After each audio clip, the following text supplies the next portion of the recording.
Grabe, tatlong kuyas na natin na nagtulong-tulong dito kay Athena magupitan lang ng kuko pero mukhang hindi pa rin nila carry. For today nga, si Athena na naman ang isasalang natin sa ating grooming session. Tuwan-tuwa naman ang bata nung palalabasan ni siya kasi syempre akala niya nga talaga ay may ganap sa kanya for today na i-enjoy niya. Tingnan nyo talagang dire-diretso nga siya palabas dyan, excited talagang hinintay pa nga tayo dito sa may pinto para itanong ko ano daw ba yung gagawin niya for today. Pero ang hindi niya alam, Diyos ko, siya ay gugupitan ng kuko today at alam nyo ba yun talaga ang isa sa mga pinakaayaw nitong si Athena. Naaalala ko nga noon sobrang tindi ng pagkawala niya makita pa nga lang niya yung panggupit ng kuko, ganun po niya kaayaw yung mga pag-groom na ganun. Maya-maya pa lumabas na nga ang mommy niya tapos sinasalubong pa nga siya nitong si Athena, o diba happy-happy pa siya dyan. Pero nung ma-realize nga niya na siya igugupitan ng kuko dahil nakita nga niya mismo yung panggupit ng kuko na hawak ni Mother, Diyos ko, talagang nagmumukmuk na siya dyan at talagang nag-howling-howling at nag-iimik-imik na rin. Yung pagsilip pa nga siya dyan sa labas, akala mo naman talaga ay makakalabas siya, pero hindi naman kasi nga today ay gugupitan natin siya ng kuko. Nag-umpisa naman na maloko si Athena nung paakyatin nga siya ni Mother dito tapos hawakan ni Mother mismo yung paa niya kasi gets na nga agad ni Athena yung gagawin sa kanya. Kaya naman kada lapit sa kanya ni Mother talagang for the run nga siya at hindi siya magpahula dito kay Mother. Pero may panguuto pa nga yan, no, kasi mismo lumalapit pa siya kay Mother tapos saka nga siya tatakbong ganyan. Eto nga, pakinggan niyo ang pagreklamo ni Athena dahil alam na nga niya yung gagawin sa kanya. O diba nanggigil pa nga si Mother sa sobrang kulit at sobrang cute ni Athena, kaya ayan pinalo siya at tumago talaga si Athena dito sa ilalim. Sabi ko naman sa inyo, ganyan talaga si Mother kapag nanggigigil sa ating pack members. Sino ba namang hindi magigigil sa kalokohan at kakulitan nitong Athena na ito? Hinila pa rin nga siya ni Mother mula dito sa ilalim at ayan, saka nga nung makuha siya, diniretso na agad ni Mother dito sa taas. Kasi nga syempre baka makatakbo na naman nga itong si Athena, hindi na nga niya caring maghapul pa at baka maya-maya mainis na talaga si Athena at mga gatna. Anyways, ito na nga po ang estado ng mga kuko ni Athena. Kita nyo naman, kaya talagang pinipilit natin na magupitan siya at talagang umabot na siya sa ganyang punto, ha. Umaba na talaga ng matindi yung kuko niya. Paano ba naman kasi every time na magugupitan session tayo ng kuko, siya lang talaga yung hindi natin magupit-kupitan. Usually kasi ang ginagawa ni Mother para magupitan ng kuko ang ating pack members, pumapasok nga siya sa kanilang mga rooms. So isa-isa nga silang ginugupitan ni Mother at syempre doon na sila ginugupitan sa mga rooms nila. Yung iba nga medyo malikot, pero syempre natsyatsaga naman ni Mother at nagugupitan rin naman talaga ng kuko. Pero sinasabi ko sa inyo, etong si Athena napakatindi kasi pagpasok pa lang ni Mother sa cage niya, hindi na nga yan magkaintindihan pag ngal-ngal. Magdadal-dal-dal na nga yan tapos hindi siya magpapahuli tapos kada hawak mo nga sa kanyang paa talagang halos kagatin ka na. Pero di naman talaga nangangagat yang si Athena, parang nanakot nga lang talaga siya since ayaw niya nga na nagpapagupit ng kuko. Noong una nga, etong si Kuya Edmar nyo lang at si Kuya Sermer nyo yung may hawak dito kay Athena habang si Mother naman yung nagugupit ng kanyang mga kuko. Pero maya-maya pa tutulong na rin nga dyan si Kuya Jomar nyo kasi tingnan nyo halos hindi na rin nga talaga kayanin ng dalawa since grabe din talaga ang lakas nitong si Athena. Sabi ko nga hindi man kalakihan masyado itong si Athena at hindi naman katabaan pero yung lakas niya sobrang grabe talaga, guys. Kasi imagine nyo ganyan kadami na yung nagtutulong-tulong para sa kanya pero kapag nagwawala siya ay talsikan talaga silang lahat.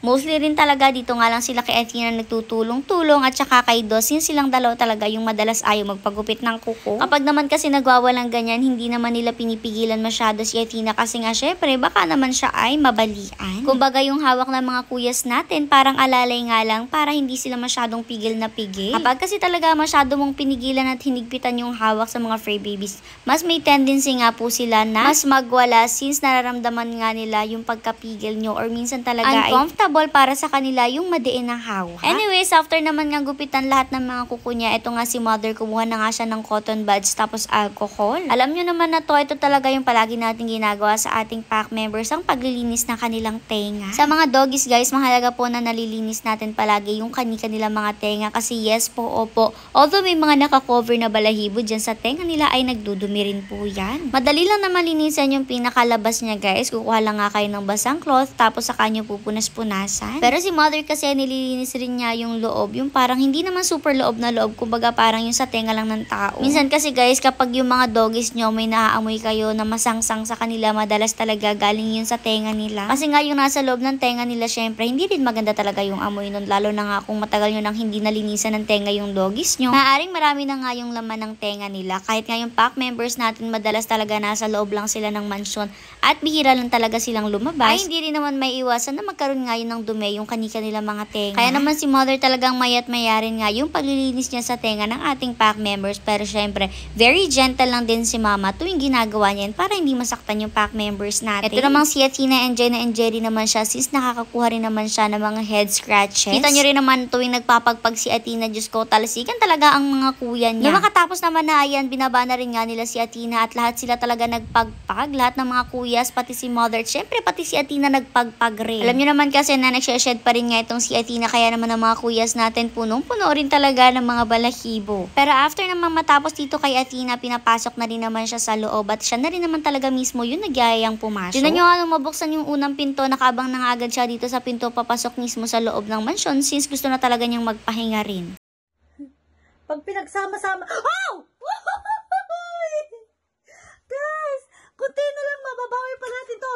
Mababawi pa natin, naka 2,250 tayo. Guys, sa dahil malaki ang gastos ko today, nagpagawa ako ng bagong glasses ko kasi yung glasses ko medyo kalawangin na. Sa inyo, kalawangin na siya.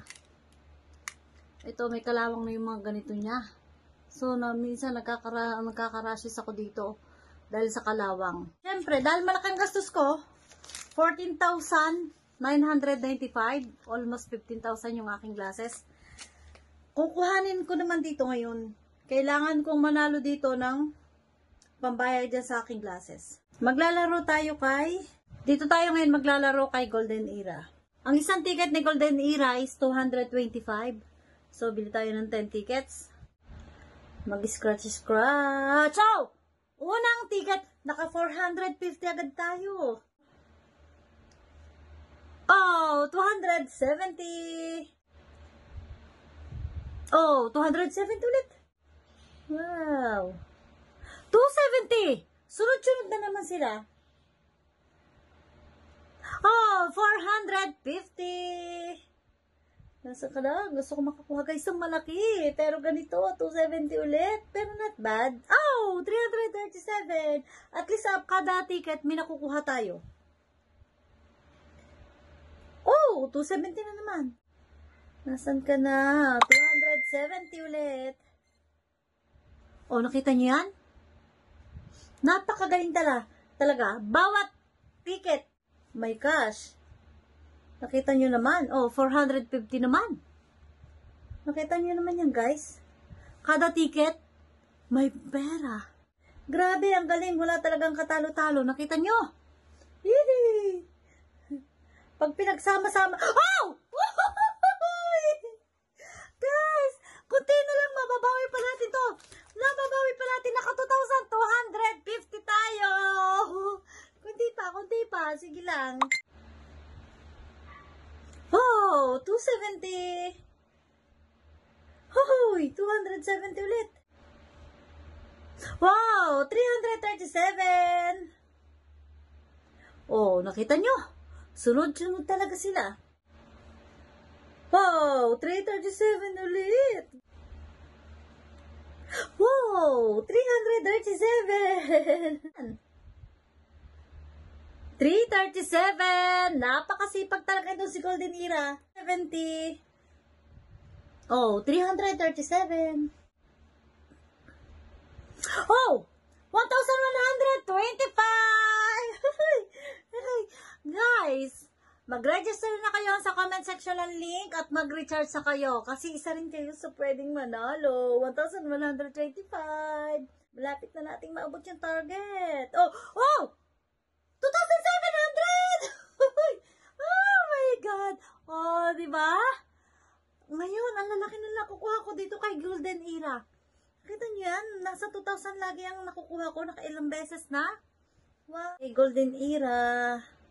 Oh, 337. Oh, nakita niyo yan? 450 naman. Oh, 337. Oh, 337. 7. Oh, 1,125 ulit! Oh my God! Nakalaki na talaga tayo.